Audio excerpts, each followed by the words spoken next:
নমস্কার বন্ধুরা, বর্ষাস কিচেনে সবাইকে স্বাগত। আজকে আমি আপনাদের জন্য নিয়ে এসেছি খুব কম সময়ে খুব কম উপকরণ দিয়ে বানানো একটি রেসিপি।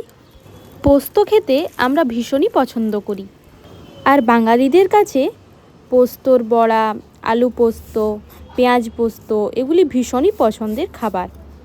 পেঁয়াজ পোস্ত বানাতে খুব বেশি উপকরণ লাগে না, আর সময়ও কম লাগে। বাড়িতে যদি কোনো শাকসবজি না থাকে তাহলে মাত্র দুটি উপকরণ দিয়ে বানিয়ে নেওয়া যায় এই সুস্বাদু রেসিপিটি।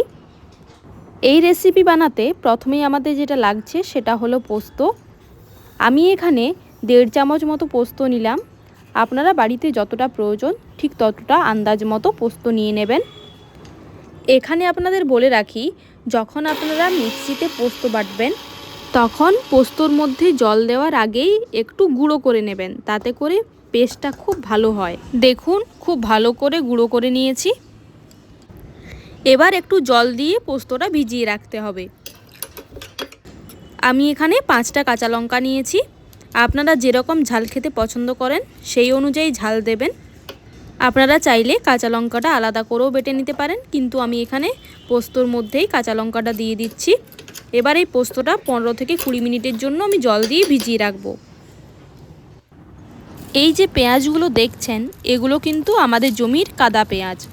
এগুলো কিন্তু বাজারে কিনতে পাওয়া পেঁয়াজের থেকে অনেকটাই নরম হয়, আর এগুলোর টেস্টটাও কিন্তু অনেকটাই আলাদা। পেঁয়াজটা ভালোভাবে ছুলে টুকরো টুকরো করে আমরা কেটে নেব। পেঁয়াজ পোস্তর মূল উপকরণেই হলো পেঁয়াজ। আমি এখানে 5-7টা পেঁয়াজ নিয়েছি, আর নিয়েছি আলু। পেঁয়াজ আর আলু দুটোই আমি এখানে দিচ্ছি, আপনারা চাইলে শুধু পেঁয়াজও দিতে পারেন। পেঁয়াজটা খুব বেশি ছোট করে কিন্তু কাটবেন না, আমি যেরকমভাবে দেখালাম এইভাবেই কাটবেন। পেঁয়াজ কাটা হয়ে গেছে, এবার কেটে নেব আলুগুলো।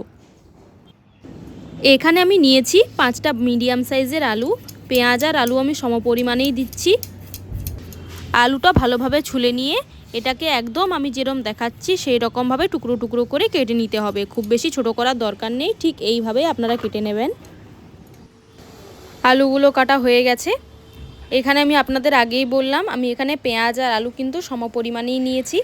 এবার আলুগুলোকে খুব ভালোভাবে জলে ধুয়ে নেব।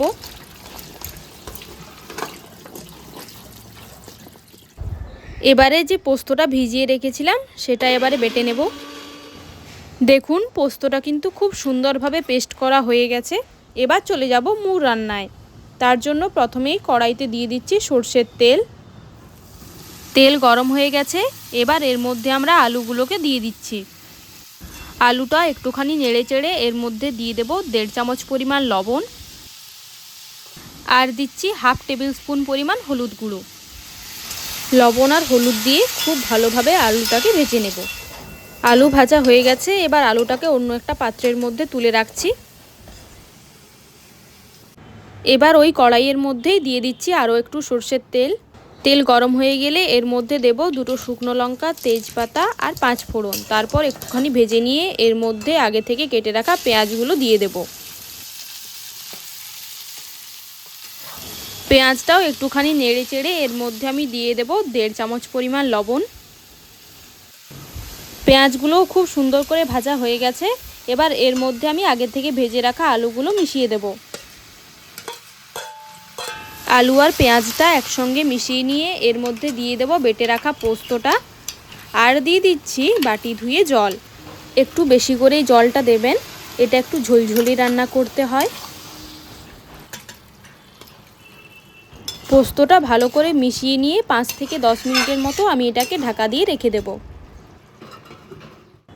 10 মিনিট পর ঢাকাটা খুলে নিচ্ছি। আমাদের পেঁয়াজ আলু পোস্ত কিন্তু একদম রেডি। আজকের ভিডিও এই পর্যন্তই। ধন্যবাদ।